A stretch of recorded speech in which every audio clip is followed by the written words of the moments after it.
Hello students, welcome back all of you. Now we are going to learn about how to draw a simple divided bar diagram.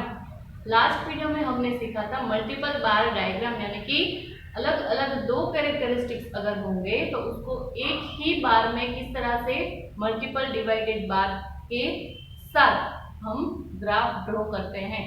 अब इसमें simple divided bar diagram किस तरह से draw होती है वो, if the data related to different places, things और times consist of several mutually related subdata on different components are presented on bar diagram by dividing it in accordance with the subdata, then the diagram obtained is called simple divided bar diagram. अलग अलग places की, अलग अलग things की या तो फिर अलग अलग टाइम कंसिस्ट कोई भी म्यूचुअली रिलेटेड सब डेटा होते हैं उसको डिफरेंट कंपोनेंट में प्रेजेंट किया जाता है इन वन बार, उसको बोलते हैं सिंपल डिवाइडेड बार डायग्राम.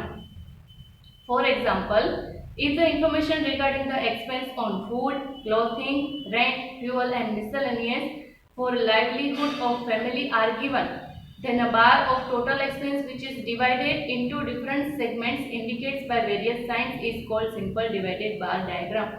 एक फैमिली के टोटल फूड में, क्लोथिंग में, एजुकेशन में अलग अलग जगह पे कितने एक्सपेंस हो रहे हैं, एक ही बार में उस एक्सपेंस को दिखाना है और अलग अलग उसके पार्ट बनाकर उसमें डिजाइन पुटअप करनी है ताकि इसमें कितने एक्सपेंस को किया गया है उसके ऊपर वो हम दिखा सकें, उसको बोलते हैं simple divided bar diagram. In short, when the total value is given, simple divided bar diagram is used for presenting it's inter related सब डेटा.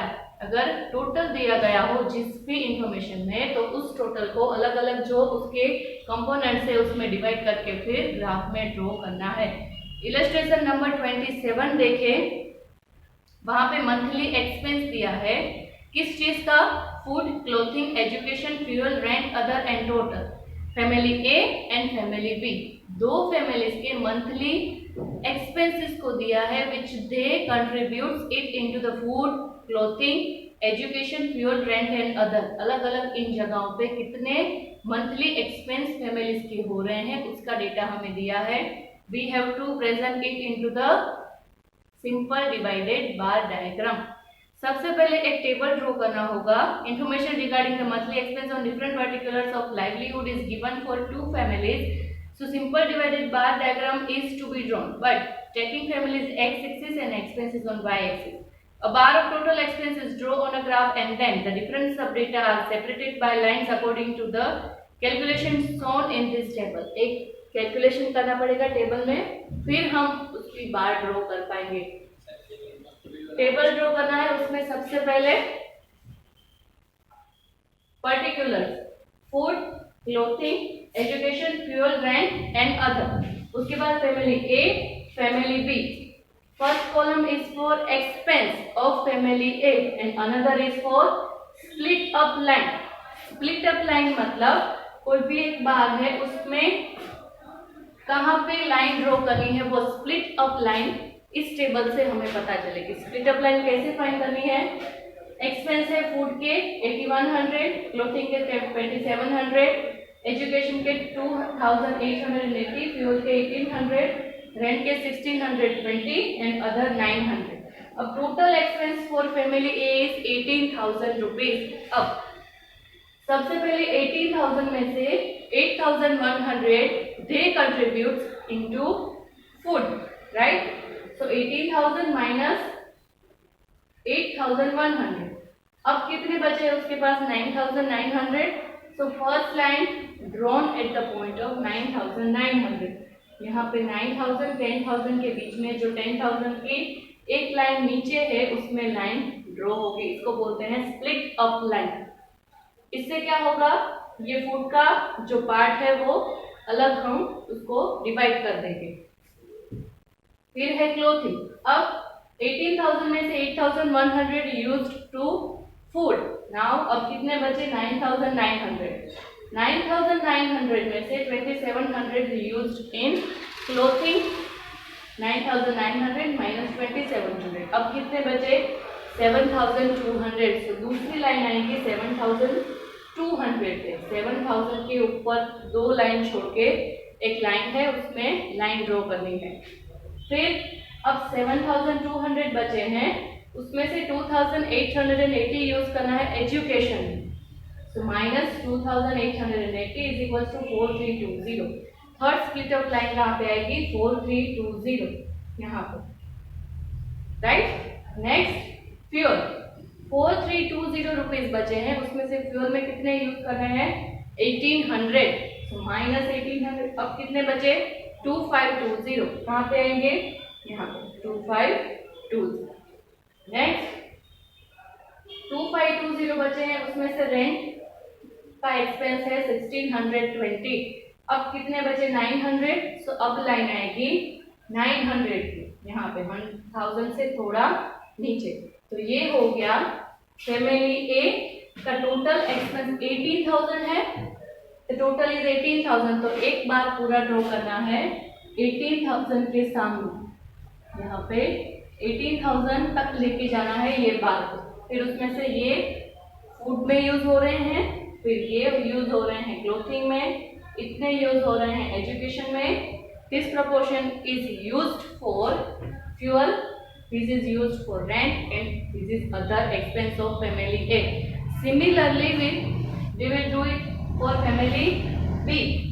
टोटल एक्सपेंस है 20,000, तो ये बात को हम 20,000 के तक लेके जाएंगे। फर्स्ट 20,000 में से 7,000 माइनस, अब बचेंगे 13,000। 13,000 पे फर्स्ट लाइन आएगी, यहाँ पे है 13,000। So first line is drawn straight to the 1,300, sorry 13,000। Next अब 13,000 बचे, उसमें से 2,000 क्लोथ में वो लोग एक्सपेंस कर रहे हैं, तो 2,000 माइनस, अब कितने बचे? 11,000। तो दूसरी लाइन आएगी 11,000। फिर 11,000 बचे, उसमें से 2,000 एजुकेशन के पीछे वो खर्च कर रहे हैं, तो 11,000 में थर्ड लाइन। फिर 11,000 माइनस 2,000, तो 9,000, थर्ड लाइन आएगी 9,000 में। फिर 9,000 में से 3,000 माइनस फॉर फ्यूल 6,000, तो फोर्थ लाइन 6,000 के सामने ड्रॉ होगी। फिर 6,000 माइनस 4,000 यूज फॉर रेंट, सो 2,000, यहाँ पे 2,000 में लाइन ड्रॉ होगी और बाकी जो बचेगा वो अदर्स। तो इस तरह से जो टोटल है उसमें से, टोटल में से ये माइनस करना है, फिर कितने बचे? फिर ये माइनस करना है, फिर कितने बचे? फिर ये माइनस करना है। From the remaining this will be deducted, from the remaining this will be deducted and from the remaining last में जो बचेगा वो ऑटोमेटिकली उतना प्रोपोर्शन हमें मिल जाएगा। अब ये बार ड्रॉ हो गई, उसको हमने डिवाइड भी कर लिया। नाउ सारे जो बार है उसको अलग तरीके से कैसे दिखाना है, तो उसकी अलग अलग डिजाइन आपको डिसाइड करनी है। फूड वाला खाली रखना है, जो खाली है proportion it's used for food. Clothing में स्ट्रेट लाइन, फिर एजुकेशन में जो आप डिजाइन चाहो वो कर सकते हो। एजुकेशन में राउंड वाली साइन मैंने की है, फिर क्रॉस वाली साइन। रेंट में इस तरह की डिजाइन और अदर्स में इस तरह की। तो इससे क्या होगा, ये सारे जो एक्सपेंस है जिसके ऊपर किए गए हैं वो सारे पर्टिकुलर्स अलग अलग हमें दिखेंगे। तो ये है simple divided bar diagram. Total जितना भी एक्सपेंस है उसको अलग अलग एक्सपेंस में डिवाइड करके इस तरह से ग्राफ में शोन करने हैं, इस तरह से ग्राफ में दिखाने हैं। तो ये थी सिंपल डिवाइडेड बार डायग्राम के ग्राफ। अब नेक्स्ट जो वीडियो होगा उसमें हम सीखेंगे परसेंटेज डिवाइडेड बार डायग्राम। ये आपको अपनी बुक में लिख लेना है। मिलते हैं नेक्स्ट वीडियो में, तब तक के लिए थैंक यू वेरी मच।